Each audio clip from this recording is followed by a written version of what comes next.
Good morning. I'm thinking that Lily has strep throat, don't you? Look in that throat. Open up. Her tonsils are so bad. And I have a kit, and she tested positive for strep. There it is. She tested positive. But we can't get a prescription using telemedicine. So we went to Virtual, and they won't do it. Doctors won't do it. Doctors.com won't do it. But I just use the McKisson kit that they use there. We know she has strep. She has a sore throat. She has a fever.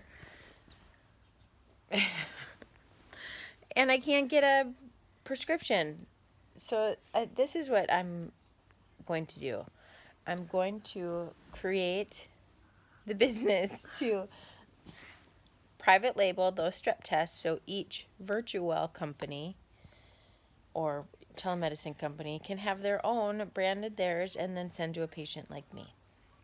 So then when Lily gets sick, because I've given her a strep test the last 2 days, and they've come up negative, and then now today.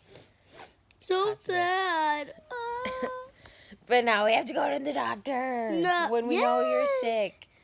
Now I get my glue. I don't want to go get the glue. Yes.